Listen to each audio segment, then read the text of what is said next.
1 hour, 4 minutes, and 41 seconds. That's the combined runtime of all Bocchi The Rock songs, including the latest singles. And today, to celebrate the end of the year, a random guy from the internet who slaps the bass and fingers the piano shall embark on the complex task of ranking all 17 songs in a tier list. Also, before we begin, since this is my own take and my own tier list, there is a very high chance some of you might disagree with my rankings, which is fine. Let us all agree to disagree. Starting things off with the opening theme, Seisyun Complex. The song instantly introduces and sets the tone for Keisukuban's musical style. I'll try to keep things concise by highlighting the parts that stood out to me. The song opens with dramatic pauses by all instruments, perfectly mirrored by the anime's bombastic intro animation. Then comes the iconic and incredibly catchy guitar riff. It's actually a simple intro. No wonder Yopi-chan's first lesson on the guitar was learning this song. A lot of the song incorporates simplistic scales and catchy tunes. The bass playing is stellar, especially the cool lick that kicks in during the verse transition after being absent initially. The lead guitar throughout the song is both enjoyable and technically impressive, particularly the solo. Composer Otoha clearly wanted the guitar to shine, which thematically mirrors Bocchi's role as the guitarist. Finally, Ikumi Hasegawa's powerful vocals are equally impressive. It's amazing how she can switch from playing a super high-pitched character voice to building out powerful notes that resonate deeply. The melody and the lyrics are ridiculously catchy, blending rock, rap, and even pop vibes throughout, especially in the chorus. The backing vocals add extra layers of atmosphere, and while they might not be immediately noticeable, they become more apparent with repeated listens. As the first song we hear from Keisukuban, Seisyun Complex is undeniably catchy. My only reservation is that it leans heavily on classic rock with some repetitive elements. For some, that's a win, but others might seek something more distinct. That's why I'm placing it in A tier. While the opening gives a hard rock vibe, Distortion takes a completely different turn. The chord progression starts simple and familiar, like many pop songs, but then gets more technical and chromatic in the pre-chorus and solo. The instrumentals themselves have a happy-go-lucky feel, instantly reminding me of popular Japanese rock songs by bands like Kanabun, famous for Silhouette from Naruto. Not surprisingly, they also composed this song. I love the addition of clap samples throughout, adding to the happy vibes and making you want to clap along. Claps are a secret weapon for catchy pop songs. There's also something technically impressive about the song's key change to a higher key in the chorus. The pre-chorus transition is subtle and well-crafted, making the higher key feel natural and unexpected. And the chorus melody is insanely catchy. The line "Distortion, it's motion" not only drops the title, but is also super catchy, the true iconic part of the song. The bridge, once the instruments kick in, give off this March song chant vibe, with its drum beat and bass lines adding even more catchy pop elements to an already catchy song. But my favorite part is the outro. The melody is a simple up and down on a scale, but execution and vocal elements add even more enjoyment for the listener. Sidestep, gotta shout out a great cover artist named Miotonin, who covered all Keisukuban songs in English. She's amazing, and her Distortion cover is one of her best. As good as the original, you should check her out, as her cover is one of the reasons I like this song more than ever. A great and delightful song. Instant A tier.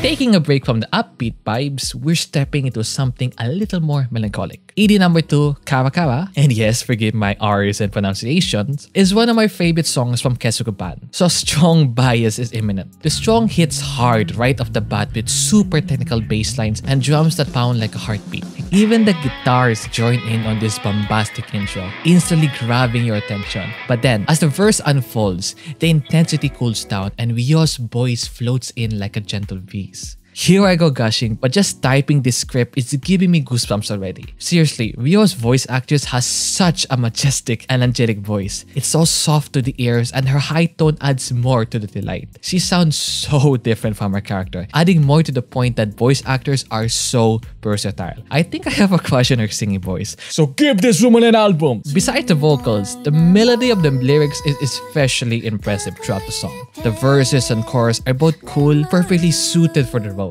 As a sucker for fast-paced lyrics, I love the chorus's perfectly paced melody. The bass playing deserves particular praise. A delightful mix of technicality and funk that makes perfect sense since Ryo's the one singing. The guitar effects further enhance the song's fairy-like vibes, thematically fitting the lyrics about finding oneself and facing future challenges head-on. This is by far my favorite ED. I love this ED so much that if I were to listen to only one ED of the 4, it has to be this. So I think you know what's about to happen.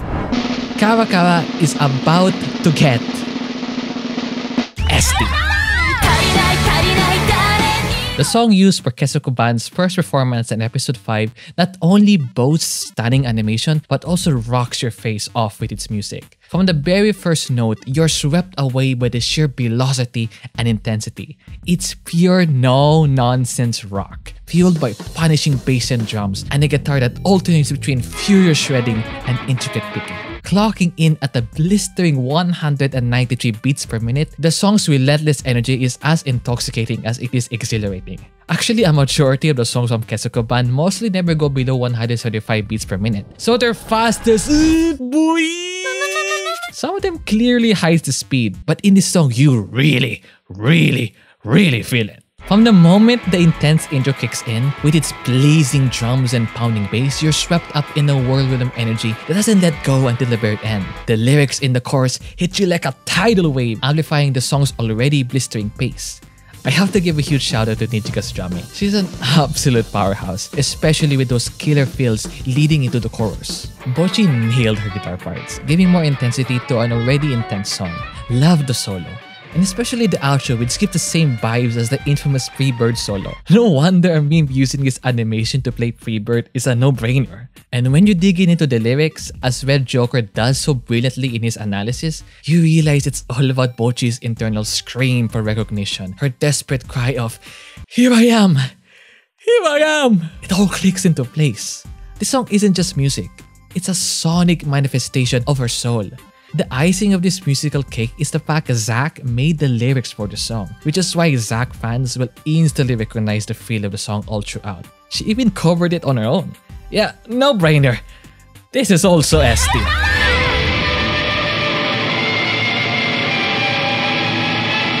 Yes, the song that made Bocchi a true hero. Unfortunately, the official releases don't include her iconic solo from episode 8. That solo made the song, bruh. It's a magnum opus of Bocchi's technical skill and raw emotion poured through her fingers. There's no better way to kick off a song than with this masterpiece. Solo aside, we gotta talk about the bass. Since the song thematically aligns with Roy Yamada, it makes perfect sense why this is their most impressive bass track. Both Ryo and Kikuri deliver technically phenomenal versions, making me bet this is a blast to learn on the bass. Oh, I wish I had the time. But the rest of the musical parts shine too. Hita's powerful vocals, Nijika's aggressive drumming, and Bocchi's guitar playing all fuel the song's infectious energy. This is Keisuko Ban's most head-banging offering yet, and you'll find yourself naturally nodding along, especially during the chorus. Proven by those head-banging Hitori fans. The outro is unique too, opting for an instrumental focus compared to the previous tracks. The pauses and staccato sections add another layer of excitement to this already intense song. Now, I think this is where a great part of you will disagree. You may even argue and tell, look, that solo is legendary. Why would you only place it at just 80? Huh? I know. But I guess it all comes down to personal taste. The vibes and feel of this song doesn't really hit me. But I swear, this song makes perfect sense in S tier. I just don't want to put all of these songs in S tier. Would be amazing, but that defeats the purpose of this video. Again, this is A tier but is S tier material. Agree to disagree.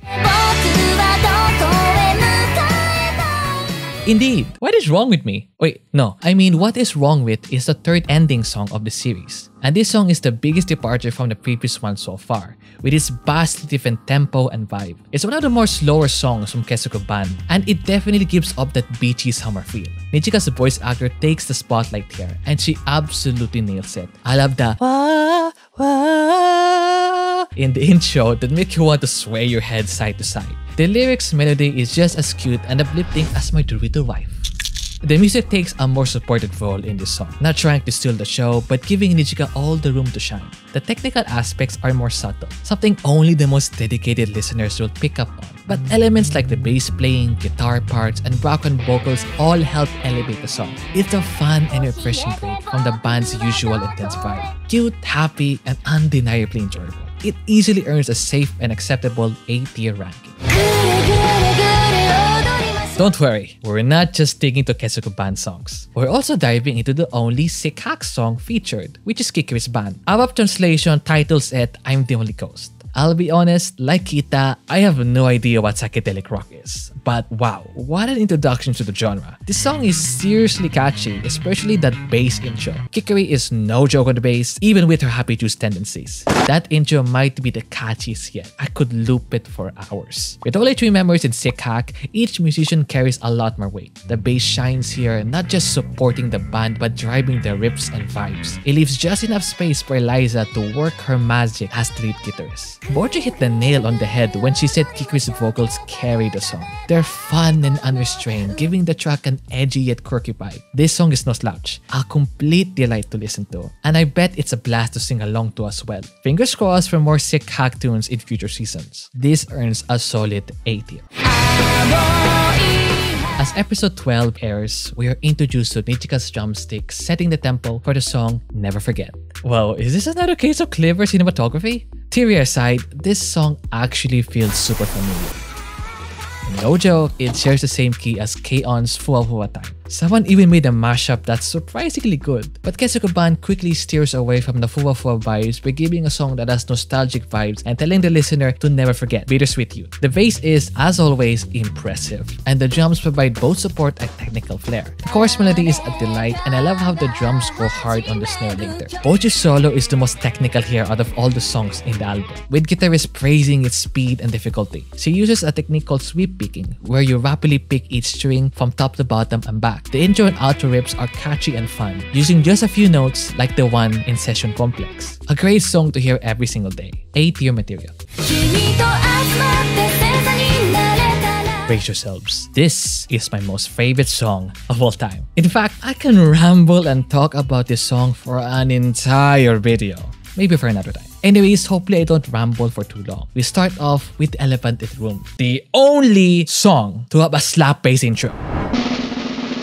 I'm a simple guy. If it slaps to a stick. Other than the slap playing on the intro, just how the intro plays out is also cool. How the rhythm and guitar elements reply to one another in the intro adds more groove to the song. In fact, the entire song is so funky and groovy. The bass especially in the verses are funky. Actually covering and learning the song on the bass was a delight. I couldn't stop funking along. Add in the drums, which in isolation is so funky and technically hard. It's one of the hardest drum beats to play. So great job Nijika for pulling it off. The guitars also stand out. Bocchi's use of the wah pedal really injects some extra funk. Gotta love those funks. And the rhythm guitar is equally impressive. Both solos are fantastic, but we all know which one steals the show. Most importantly, the lyrics, melody, and chord progression are what elevate the song to the top of the charts. Other than the bass playing, of course. Red Joker's interpretation of the lyrics as Bocchi and Kita's mutual admiration feels spot on. Ai Higuchi deserves huge kudos for using such evocative imagery to capture the romantic undertones and adoration in the song. And yeah, it's undeniably a funky love song. Even as someone who isn't typically into shipping, the lyrics get me giddy and a little emotional. Sana all. I'm going to play this song during me and Nijika's wedding. Okay, that's enough gushing over the best Keisuke Band song of all time. I would gladly put this song in SS tier if there was one.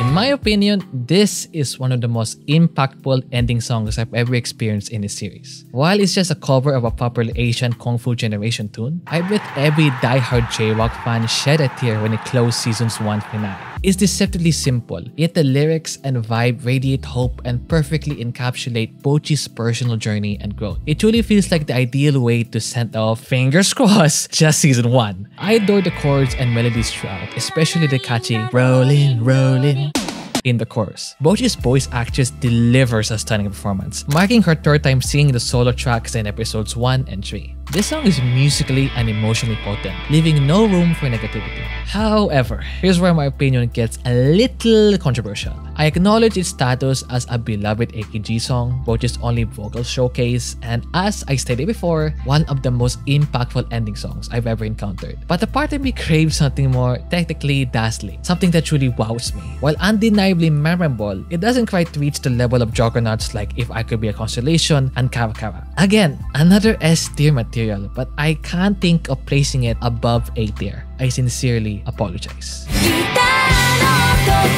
We now turn to the unsung heroes of the anime soundtrack, songs not featured in the episodes themselves. First up is Hitoribocchi Tokyo, the catchy tune that graced the trailers and PBs. This vibrant journey-like song delves into the themes of loneliness and isolation amidst the bustling streets of Tokyo. The instrumental is a delight, with the guitar parts weaving in and out to create a dynamic interplay with Ikumi's vocals. The melody is particularly impressive, and I love the detail of the vocal lines echoing during the intro. The chorus explodes with infectious energy thanks to the pentatonic scale melody and Kita's powerful delivery, especially on the word Tokyo, where the instruments delightfully pause for a bit. I can't help but imagine myself rocking out to the song while navigating the vibrant streets of Tokyo. A true romance anthem. For its energetic spirit and catchy hooks, Hitoribocchi Tokyo earns a well-deserved spot in A tier.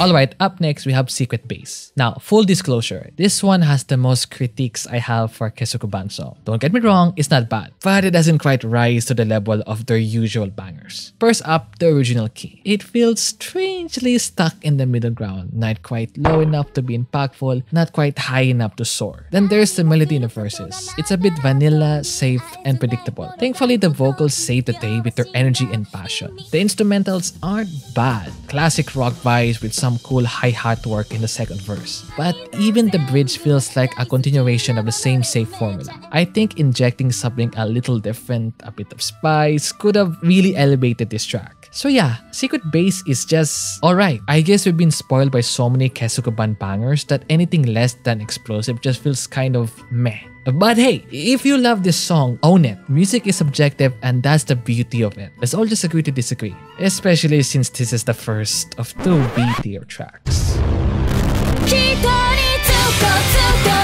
You might think that no non-anime songs will ever reach S tier, but let me introduce you to I Can't Sing a Love Song. This song starts hard, really hard, with the head-banging guitar intro and punchy, aggressive kick drums. The distorted bass adds even more angst to the intro. We're off to a great start. The verse drops the heavy vibe and lets the guitars accompany the vocals. The melody is unique and fun, especially in the pre-chorus, which is hard and shouty, making you want to join in. Then comes the powerful chorus, with backing vocals emphasizing keywords and making the song's anti-love song message even more impactful and catchy. This track is also a big experimenter, throwing in tons of effects, including on the vocals, the first of 2. Interestingly, there's no guitar solo, but it doesn't hurt the song at all. In fact, I love this song and would gladly put it in S tier.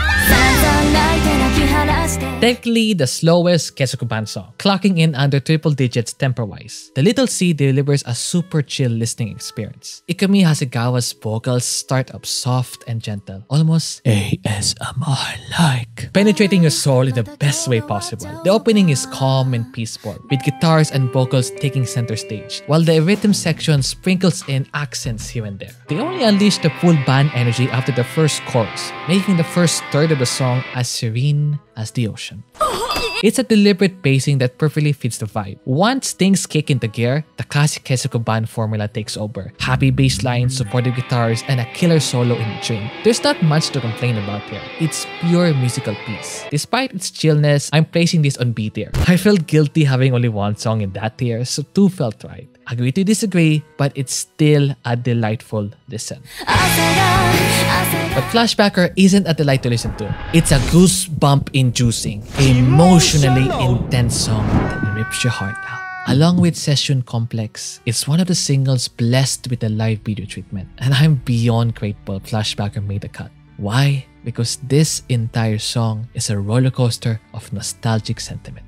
It opens with staccato burst from the guitars and bass, punctuated by filtered drums. It throws you right into the thick of things when Ikumi enters. And wow! Her voice is simultaneously soothing and hair-raising. The melody and lyrics, especially in the chorus, have you yearning to cry out for no apparent reason. They trigger flashbacks of your own life. Surely Flashbacker. And the chord progression, though simple, packs in a punch to hit you right in the feels. This song whispers echoes of Christian worship music, OPMs if you're Filipino, you know, and those emotionally driven pop songs. Yet it maintains its unmistakable J-Rock DNA. Playful bass lines, intensive supported drumming, and Bocchi's signature guitar work carry the song, while the backing vocals perfectly add atmosphere to the main vocals. From start to finish, you're breathless, enthralled by the beauty of every element. Even the outro feels like it could stretch on forever, leaving you wanting more. The lyrics hit hard too, potentially resonating with feelings of insignificance, helplessness, and uncertainty about one's place in the world. I know these are emotions many of us grapple with today. That's why I'll say it. I love this song. And that's all I need to say before placing it firmly in S tier. In a beautiful twist, doing Bocchi The Rock's live performance at Zepp Haneda, the music gods graced us with 2 new singles! Let's dive into the Triangle song. Aptly named because yes, you heard that right. The composer threw in a triangle just for Nijika's Torito. Absolute genius. The song kicks off with a playful call and response between the 2 guitars, punctuated by the triangle's quirky chimes. Then the bass joins in, creating a lively conversation, almost like a couple flirting. Bokita? Which fits the meaning of the song, apparently describing love. Nani? Then bam! The drums crash in, grounding the piece with a straightforward vibe. As always, the vocals and melody shine, offering a delightful and surprisingly peaceful experience. Like the little C on Fast Forward with a dash of extra intrigue. The chorus packs a punch, and the backing vocals throughout add a layer of charm and cuteness. The outro cleverly mirrors the intro, tying the song up in a neat little bow. Now, wouldn't it be something if Nijika actually played the triangle during those parts? Fun theory to mull over. But either way, this song easily earns an A tier. Yes, I intentionally ended with this song because it's easily the best of the 2 new singles and a perfect closure for this video. And boy, does it pack a punch. The guitar intro and drum beat feel like a rising cinematic action sequence. The drum beat is incredibly groovy and the bass comes in with the killer lick. Then, a pause before the main intro hits, echoing a catchy, angelic guitar riff and powerful rhythm elements in our ears. The vocals enter. By the way, I love that the lyrics use equations for the verses. So cool. Totally hypes up my inner nerd. The drum beat, again, is deceptively simple yet insanely groovy. I think I want a lot of drums now thanks to this song. Ah yes, Nijika ultimately becomes male Nijika. But of course, the bass playing is immaculate and infectious. I love how Bocchi chills with single strum chords in the first stanza of the verse, then pulls a trump card by weaving the iconic Dat Band solo into the second stanza. Bocchi, you clever girl. The pre-chorus is a shotgun blast of intensity. The hard snare hits and fast. Angsty lyrics drive you up the wall with anticipation for the chorus, then it majestically slows down for a breath. And bam! The chorus slams into your eardrums with all its might. The melodies, both vocal and guitar, are super catchy and instantly iconic. The minimalist drum beat is headbang worthy, with the bass providing solid and effective support. The rest of the song is just as incredible, easily deserving its own video analysis. But let me quickly mention a few highlights. The angelic drop in the bridge with its rapid fire, almost rap-like lyrics, the filtered vocals in the chorus repeat, and the outro where everyone joins in, creating an anthem-like moment for the entire band. No matter what they may face, they'll always be together.